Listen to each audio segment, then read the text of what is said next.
This is TWiT. Twitter has announced a crackdown on abuse. Yeah, another one. The company today banned even indirect threats of violence and said they'll both algorithmically filter out abusive messages and temporarily suspend accounts that violate the rules. Kurt Wagner covered the Twitter changes for Recode and joins us now. Hey, Kurt, how you doing? Hey, what's up, guys? Thanks for having me. Thanks for being on. Now, Twitter's talking tough here, but the algorithmic filtering sounds to me like a step backwards. It hides abuse from view only for the target. In other words, if somebody mentions you with the @ symbol and harasses or abuses you, everyone can see it except you. And how can users take action to report or do whatever it is they're going to do if they don't know the harassment is taking place? Or is it even harassment if you don't know about it?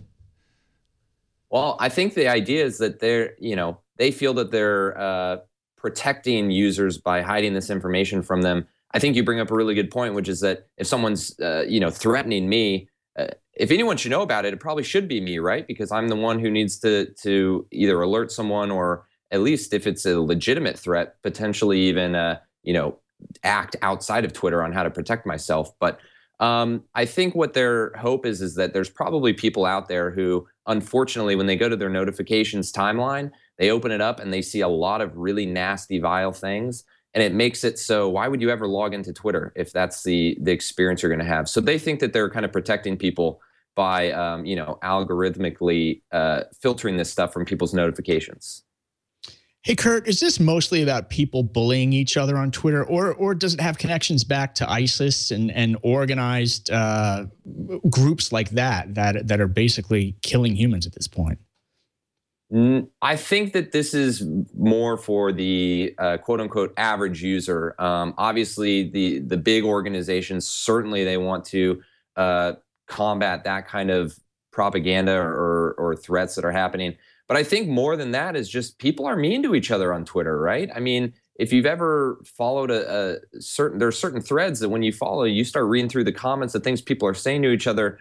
They're, threatening them. Obviously, I think a lot of it is just words. I don't think these threats are legitimate. But I mean, why would you want to go to Twitter if someone's saying, I'm going to kill you or go, harm yourself, something like that? And I think that ultimately the problem is at a kind of casual user level, not necessarily these big groups that are stirring things up. So I think this is Twitter's, you mentioned they made a few changes. This is the most recent change they've made to try and make the experience better, because it makes it so people don't want to go on Twitter when they're confronted with these kinds of conversations. It strikes me that, and of course I come from a different context where I've been following for several years the anti-troll measures at Google+, which I'm very happy with. They actually have the opposite approach. So on Google+, if somebody harasses you, their algorithmic filtering will remove it from view for everyone except the person who posted it. In other words, the troll thinks their comment is still there and nobody else can see it. And then the target can see it in a special flagged area where you go in there and you can unflag it and bring it back into circulation, or you can delete and block the person. But the automatic and default action is for it to be removed from view. And it strikes me that Twitter has always suffered from the problem that they don't take harassment seriously. And this sounds to me like another case of that, where they're essentially saying, don't worry your pretty little head about it. You just don't need to know about it. It's not really real. And if you don't know about it, the problem is, in other words, that you're upset about it, not that it's happening. And so that kind of strikes me as being more of the same from Twitter, where they don't take harassment seriously. So that's just my opinion. But Twitter has also broadened their definition of what a threat is, haven't they, in terms of a threat of violence? They have, and that was actually going to be the one thing that I think they did right in terms of the announcements they had today. I think you pointed out some important parts about the actual tools and features they're using. But I think they've broadened their policy. So before, it was very specific. It would say things like, you can't have direct or specific threats of violence. And they've removed those words, direct and specific. So, for example, in the past, I was told that, these trolls would essentially go around that direct, specific language, and they would say things like, I wish someone would harm you, or I wish harm upon you, or whatever. And that's not a direct threat, so nothing could be done.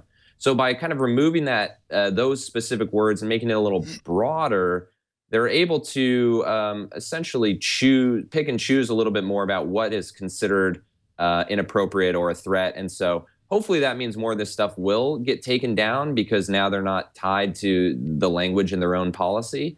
But you know, it seems silly that that was really like the fact that the word direct was in there was keeping them from taking stuff down in the first place. I realize it's their own policy, but gosh, it's like it's very clear oftentimes when you read these tweets what the context is. So I'm glad they finally changed that, and hopefully it'll mean more of this stuff will get taken down. Hey, Kurt, when you say taken down, do you basically mean accounts could be frozen here? And if so, for how long potentially? And are there workarounds that the trolls could potentially use in terms of, okay, my account's frozen, but I'll go set up camp somewhere else?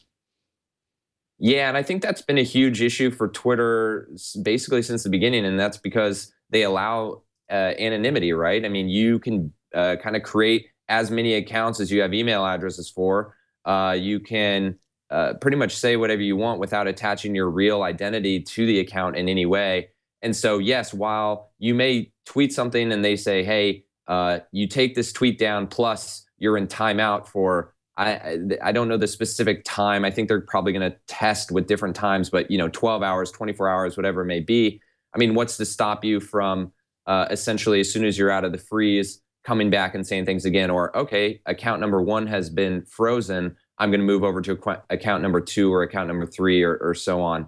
So I think the anonymity element is ultimately what's going to it's what makes Twitter kind of unique and different from a service like Facebook, but it's also what creates a lot of issues because there's nothing to prevent a lot of these people from saying and doing nasty things because there's no way to tie it back to them personally.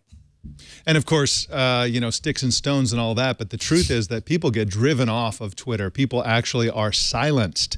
And those people have a tendency to be women. They have a tendency to be, you know, people, homosexuals and so on. And I don't think anybody can really support that. The idea that malicious trolls acting anonymously can silence people in a public square like Twitter. So I hope that they, you know, stop evolving so slowly and just get right to it. At some point, they're going to have to, I think. I hope they actually put the replies to messages underneath into the control of the person who posted the original tweet and allow people to directly delete and block people and prevent them from commenting and replying and mentioning in the future. But that's just me. I think they'll get there eventually. I just wish they'd get there sooner rather than later. Kurt Wagner is at recode.net, and you can follow him but not harass or threaten him on Twitter at Kurt Wagner 8. Thanks for joining us again, Kurt. Yeah, of course. Thanks for having me, guys.